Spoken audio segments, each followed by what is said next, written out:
วัสดีท่านผู้เบิ่งทั้งหลายนี่ทางเขาบ้านพอสิไปงานปีใหม่ไปปีใหม่ลาวเด้อเด้อ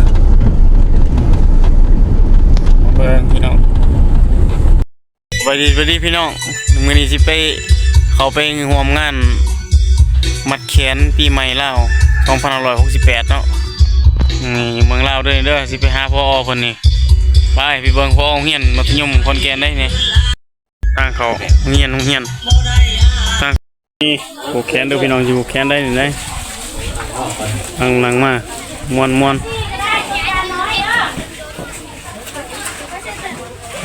ครับมาพบทุกคนน้องนักเรียน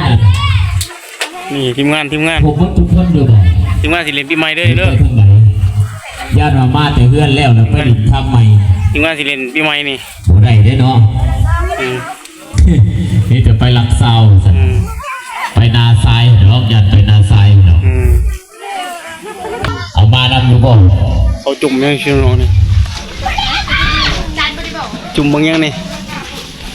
โอ้ทางดอกไม้อยู่นี่เด้อนี่เด้อคนงามเด้อนี่เด้อโอ้ยเด้ทางบนนี่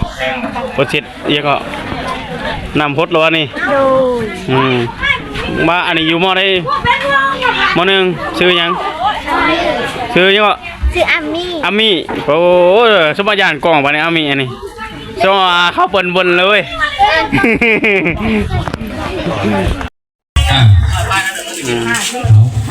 เป็นไรกันเขาที่แล้วตอนนี้ยังอันนี้ทีมงาน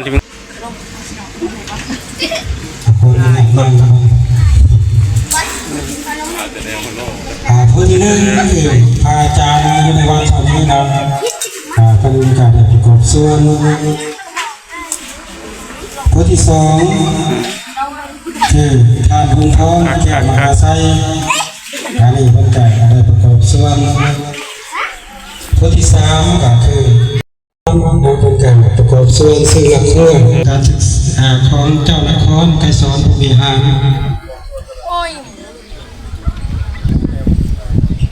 สาธารณรัฐประชาธิปไตยประชาชนลาวสันติภาพเอกราชประชาธิปไตยเอกภาพวัฒนธรรมนักเรียนมากอันนี้แต่งเลยพี่น้องแต่งมาละครั้งปียามเลิกเรียนเลิกยังในตรีเนาะ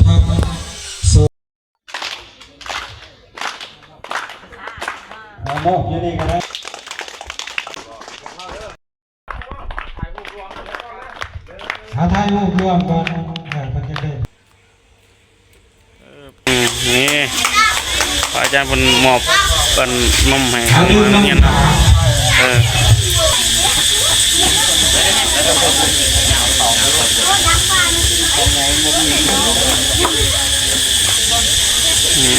แจกนมให้น้องนักศึกษา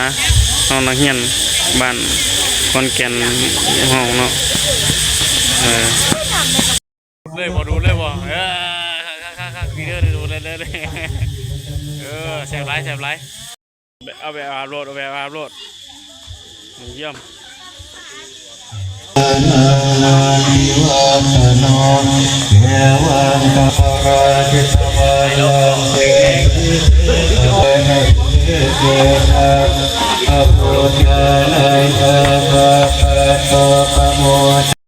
เขาจะแก้ต้องไปเรื่อยๆผู้ที่พัฒนาประเทศเริ่มภาคประเทศจะได้รู้เรื่องใดถึงได้เรื่องของทั้งหลายแหละ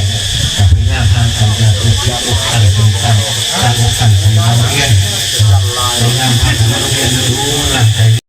ก็ประมาณที่เป็นหน้าสิ่งที่ตลอดเรียนเกี่ยวกับเรื่องเกี่ยวกับเลยต่อมาเลยนักเรียนรถเนี่ยนี่ก็นักเรียนก็ที่เขาไม่รู้ค่ะ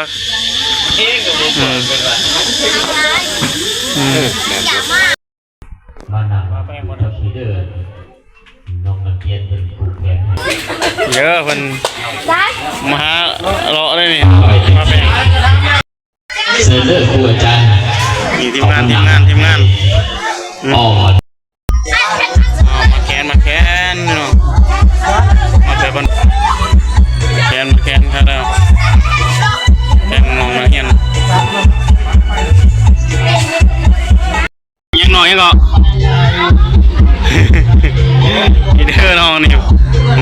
เลยเด้ออยู่ดีมีแห้งลูกหลานเลยแห่ไว้สุขปีใหม่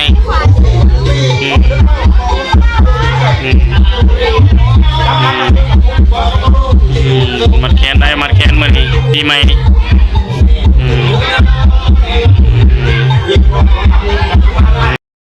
หลังจากเช็ดพิธีแล้วเราผมขอให้เผาเมื่อเด้อเฮ็ดกันอยู่กินเขาแล้วหรือว่าหัวหมดระบุกันก่อนได้เนาะทางเขตก็ได้ทางคณะพัฒนาการศึกษาของบ้านเนาะ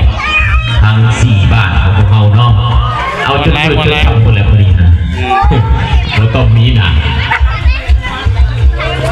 ผู้ชมเองนี่ก็ยังแจ้งแล้วอยู่บ้านต้นเพิ่งคืนนี่เนาะยังมาต่ออีกอยู่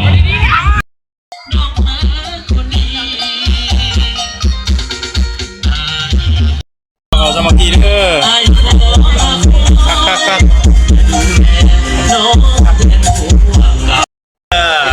เดี๋ยวสมาธิเลยเด้อคักได้แช่อยู่ป่ะเราได้กินเนาะลงมือเลยเห็นเลยลงมือกินรถอ๋อเอาไม่คักโอ้ติ๊บเอาติ๊บมาเองหน่อยเนาะเอาติ๊บมาเองด้วยเด้อจะแสบดิถึงกันจะบนเลยเขากินหน่อยแค่นี้พอเอามาใส่อีกเบาคือยืนทั้งหน้าเบานะเขาขี้เขาลูกเขาขี้เขามวยว่าวันนี้บ่ท่านได้เล่นน้ำบ่คือเปียกแล้วเขามอนได้เลยมาสี่มาสามมาสองคักไปใช้สีเก่ามาแต่โดนด้วนเซอร์เตอร์ตั้งวางอยู่เฮ็ดคักเฮ็ดตั้งวางอยู่เบ้ย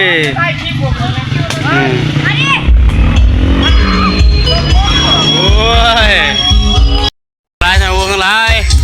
มาเอานี่กับการเล่นบุญปีใหม่เฮากะสิเบิดตรงนี้เนาะเอาไว้อีพีหน้าจังว่ากันใหม่อีกขอขอบใจที่รับชม